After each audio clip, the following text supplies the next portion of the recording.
loose lips. This is just me sharing my opinions, sometimes joined by others, instead of typing on Twitter or on Facebook. Enjoy. Hi, it's Renee, and today we are going to have a little chat about mental health and suicide prevention. It's September, or actually you're halfway through September already, and September is Suicide Prevention Month. Now, on Twitter, I would have mentioned some of my own experiences around suicide and attempted suicide, and said I might do a little short video, and I was encouraged to if I felt up to it. So here is the video. This is the first video I'm doing in a while. I'm really glad it's going to be on this topic because it's something that's personal and very dear to me. So I just want to mention before we get into anything, suicide basically is someone wanting to take their own life. And if you are really desperately in need of help and feeling suicidal, I would truly and really advise that you seek help. You can call the Samaritans if it's someone you need to talk to right away. And then for a longer term care, we have the QH hospital. There's a psychiatric ward at the QH hospital, and there's the psychiatric hospital as well in Black Rock. And we also have psychiatric nurses at our polyclinics. The QH hospital and the psychiatric hospital also offer outpatient services. Aside of that, you have private care. You have the Barbados. Well, there's counseling and psychologists, and on Facebook you can actually find the Barbados Psychologist Association. You can also check. I don't have a list of numbers. Maybe if I can find a list together, I will add it in the video info at the end, or maybe if you at the bottom of the video you check, you'll see a list of contact information for psychiatrists. So for me, as I would have mentioned in the tweet, the first time I tried to or attempted to commit suicide was around the age of 9, and I've tried several times since then. And I've also, as preventative measures, seeked help as in hospitalization, because I knew where my mind was going, and not wanting to, I reached out and made sure I got help at those particular times. One of the things we don't do is talk about how. That is usually very much of a trigger for people, but we can talk that we may have tried to, but we won't really go into details. So one of the things that we could talk about a bit is the symptoms. So suicide warnings or thoughts. Suicidal thoughts include persons talking about it a lot. When you find people withdrawing from their social contact, mood swings, being preoccupied with death and dying and violence. When persons are feeling, someone that you know is feeling trapped or helpless, change of their normal routine, they're doing risky, destructive things, kind of getting affairs in order, saying goodbye to people, and really drastic personality changes as well. These are all very much signs. So loss of interest, depression, full-on rage, anxiety and agitation, irritability, drastic mood swing, extremely sad or uncontrollable anger. These are kind of your signs and moves that something is up. Not necessarily the person is looking to do it, but when you see these sort of things, you should be more watchful, just on a whole, when it comes to mental health of that person. As well, for me, I'm very methodical. So usually I think, when I should really say, like, for most persons there's a trigger, and some people act really fast on that trigger, and some people it's time. For me, it's always a time. I sometimes take weeks or months before I,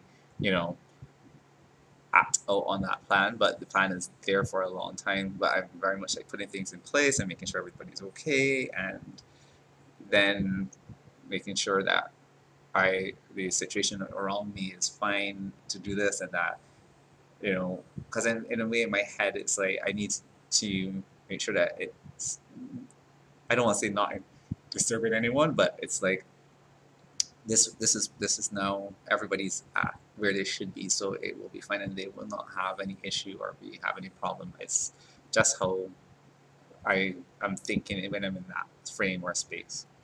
I think it's important for persons that are feeling suicidal to reach out to close friends and loved ones.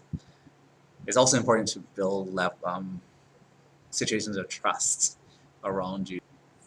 That takes time, and I find it's hard for me especially to talk to people. So and that's even professional wise. So taking those moments to really genuinely talk to people and say this is what goes on with me, and vetting process so that that when anything is happening you can call these people, very important. But I think it's also important to build, like, I guess what you call a village around you. So yes, there are the persons that you can call and reach out to, but also to have, I very much advocate for peer groups. Like with peer groups you can feel that camaraderie, where it's like persons that really do understand and get what you're going through. You learn from them, they learn from you. They actually, because they go through it, they see things that are happening sometimes even before you're willing to admit it. And then you have your counseling and counseling services with a counselor or psychologist is very different. They're usually very target oriented, so it's usually working towards, let's get you from here, point A to point B, and we'll work through this issue. Whereas a psychiatrist is looking at a bigger picture of getting you stable, and a lot of times that may and will involve medication and a number of other exercises or working with other things to, once you get stable, then to deal with the issues that are going on with or around you. So some of the things that might cause triggers or things like when persons are in depressed mental states, some mental issues like depression, bipolar, PTSD can make you get to a stage where you are suicidal. Persons that have attempted suicide before tend to also be in a high risk factor. Experiencing stress, job loss, relationship loss, financial ruin, all these different kind of things can trigger. So when you find a person that's close to you, they're going through something that has, it's just a drastic thing in their life, grief as well, losing a loved one, something like that. These are points where it's natural to feel sad, but then some people it goes into a deeper level than just sad for a short period or a limited period of time, and that's when you have to start talking with that person, or at least getting that person to open up and see if they can and will seek help to move on from that situation or deal with that situation in a way that they don't want to harm or is harmful to self. So for me, as I said, I am constantly thinking about suicide, and it doesn't mean that every second I am, but it's definitely a lot more than what I would say is normal. But I could just be standing somewhere and thinking, oh, maybe that is how I should do it.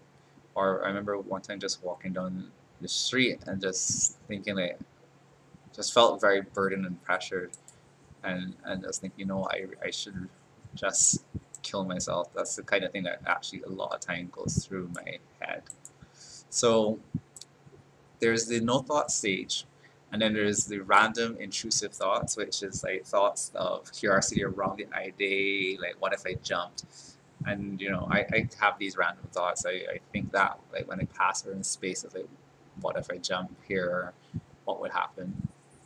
Then there's that, what I call morbid thoughts, where you're thinking about your own death and not, you're just wishing that you wouldn't wake up and that sort of stuff. Then there's a suicidal thoughts but no plan, where you're just, as I said, walking on the street just thinking I should kill myself. But I just, at that time wasn't thinking of how or what it is I want to do. And then there's suicidal thoughts with plans where I'm thinking like, all right, if I did this or did that, that's how I should execute it. And it's when those two come together where there's suicidal intent, where I'm thinking about I want to die, plus I can do it this way, and I start to put that together. That's like very much then like getting into that stage of red alert. Then there's the attempt stage. So a lot of time for me with that is planning. So I sit down and think like what I'm going to do, how I'm going to do it, where I'm going to do it, how, when, where, and as well, I do actually spend a lot of time thinking like, all right, is this situation around me okay? Are people going to be okay? Is this going to inconvenience anybody else? And it's strange that you're thinking like that, but that's what I am thinking. And a lot of times the thought process too is just it will be better for others if I am not a part of the problem or the equation. So, and also too, there's a video I watch sometimes. It's Boy Interrupted, and I think sometimes we talk about looking at risk and behavior, and it's those things do show, but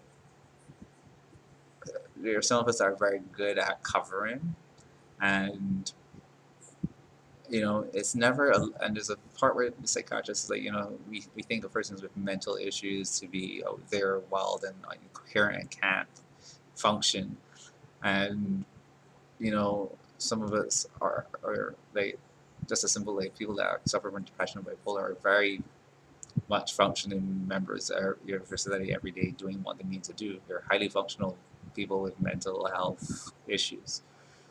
But I think, for my experience in there, that essentially, it's usually that's usually when in the comments is like, when I know my plan and intent is this, then it's more focused. I can go about that and I don't have to worry about anything else because I have a solution to deal with whatever is plaguing me or things around me. So it doesn't always look like what people think is when it's that darkest moment. That might happen, and then it's after that when the idea and everything is then formulated that then that person comes out of that. That's kind of more what I have experienced for myself. But to avoid all of that, it is important to have people to talk to, and it is important to have